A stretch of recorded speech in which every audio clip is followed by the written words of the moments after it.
yang nungaiba di kuminarpa colleagues aingondagi hena popular oiba aingondagi hena mingchat leiba mayam ma gi maraktagi asi luckily moi myang ni marakti aina mayam ni mosil laga mafam sila sabu yang phangse hi adi laiwa phaba nikup amane IT2 gi Asian Games ki opening ceremony matam doi mai mapam da lei magi mapam da pop ni ai sai tari ni pam ma surba matam ni imang mapam da kwai paisa pai ba nongai bung second da matam duna miyam ma sona ba digen haidana digen maming chali moi yum da han ba TV amaka 1982 gi Asian Games opening ceremony is the antina ma wah ni kalau matam do ko yang awai ni na kai no moi mung do ke no min khale ka to television na drama lai ni thon tong ni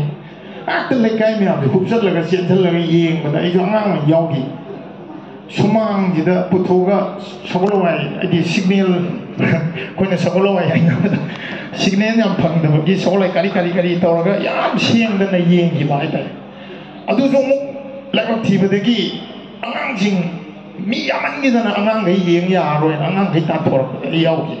mami sami oina samu na ga satpa opening ceremony ki samu bu thop se angak po na yeng ki ba matan do ki angak po na la ki ba se mid early 90s ki DDK 12 how the books TV jang pani mapa di duration da la ba keno siche ko yi matan so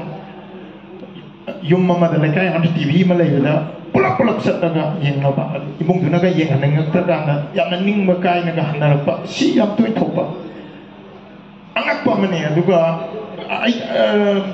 early 90s ki matam sidagi TDK fa gi mai te long gi manipur gi local drum sing isai no mai mama bayam hapsalak pa gi di matam du dai theater ai mungju theater gi baba ima matung ila ga song informal loina kaga power ko mata adu dei di akoi saida chung akoi na toino uba manipur dramatic unit gi room hall theater gi Aryan theater gi was aguru si dige yamaji drama didi impal gi script na thopur ko degi itil dum lakhia tai ada akoi jo personality develop ta ai personality develop ta TV na ai film to ni bani na taga theater to ni na ti personality develop ta moi ura ka na khadi thil thoming ma thil power ki ba ai sana rising na world cup ura ka na world cup ki trophy logo ka na ai jo si level yo ha na khan ba mai na TV gi lambi ji ko pa ma ki ba luckily Padubinath Mandi da ina theater to lo ba matam da DDK Impala Oza Sadangan lagi makada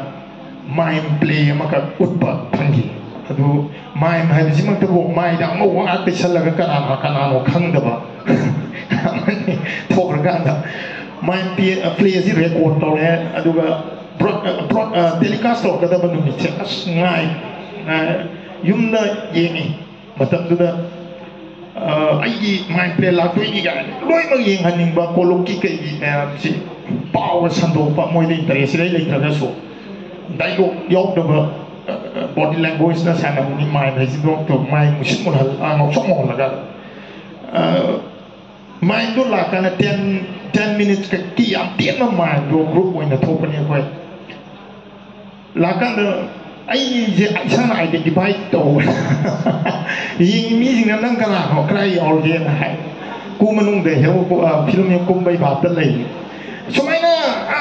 aku dia excited oi ba dari TV na DDK la pedeki admaina aku dia yang hena perform do la performer mo na dungai je bagi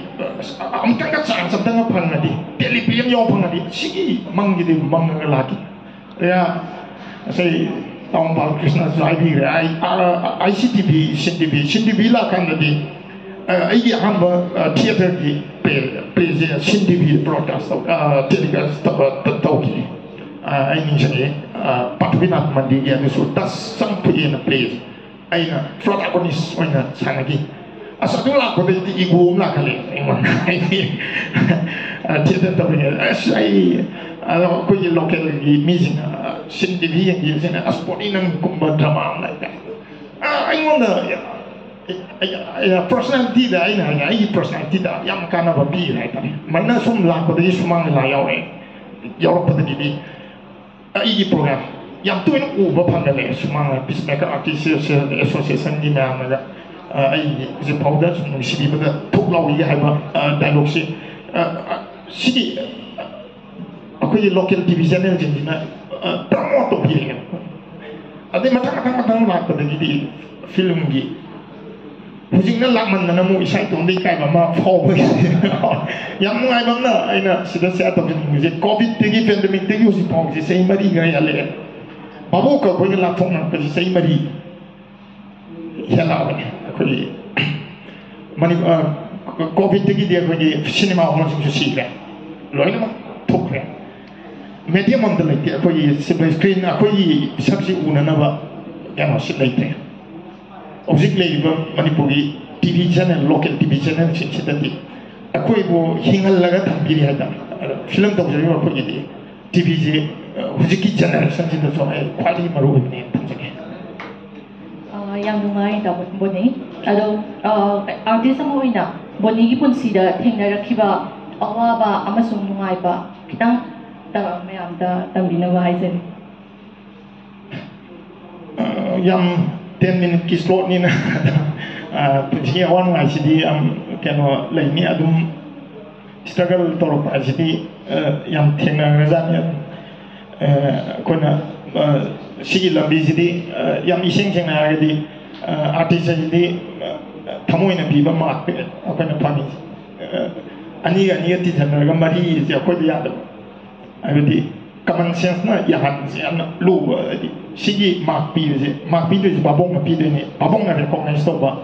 putto bi tu pasi sigi tolok mo na ba yang tingna gre haita tingna gre ado ujikti media aje phara ni na ujikti mo aku ni yang sama mata na tri sei tara drama ngari wari ni sida hongi ba hong sida di yang lai ni na lo ya aku ji tangkap pon tadi miang na yabi ne ba honor pada yang wah ni tak wah bersih, korang dah lihat be, ado ini yang alaba yang menjadi retor kadi hajar be macam dia yang macam tian mana? Macam siapa tian mana orang orang agak huzi, ini last ini hang jadi question seko, huzi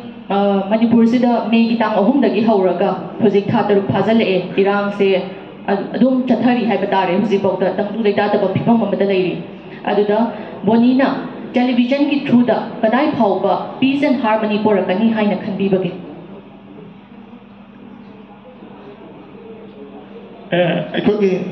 William Shakespeare ki theory da ajaba introduction conflict crisis conclusion hujikse sigi paring gida crisis ne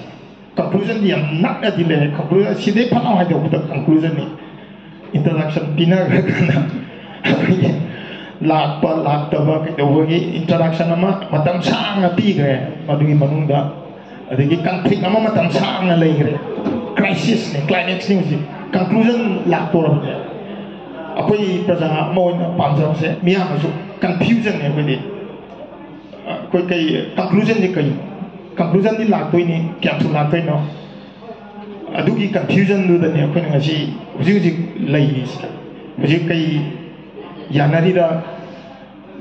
ra kai bok sang chen ga ge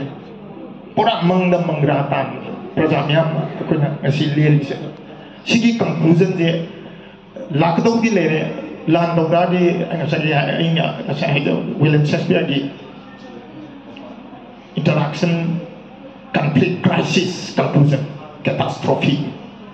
conclusion ni koi kitang thuna lahan ba dunia koi praja mo na pamjam se loina na karigumba hujik thu iba crisis sidagi yam hendan bai ta si misi na nakal lani makta mang me aba mang me siba naba khakta natri chadaba sumba nomba hirang khudimaka aikoi artist oiro private sector da thabak tawriba singda akoi lana siba na to chaba phangdabagi karbar business tawriba singju yon bham layrakdabagi yama mathong chadaba phibam ama landi khamtheng ba wabdu ni sing leisada sidagi henjan gidar di yang sativa haidari yang sativa conclusion nama lakni na khai anga lenga na oro lenga thai ta ne koi di lenga na basigi conclusion ji yang thuna yang phajaba mawong da bibi na ba sotan ja smai tham chake aroi bada mayam da thambing ba message amatang thambirama gadi hena dungai ni na khanjai asidi television gi yang nungai ba di world television di nina media ko ni lana season ba haita si Indonesia da kana tonga don bo si television di tok tok raga social media platform se pikau da hapa sakna ba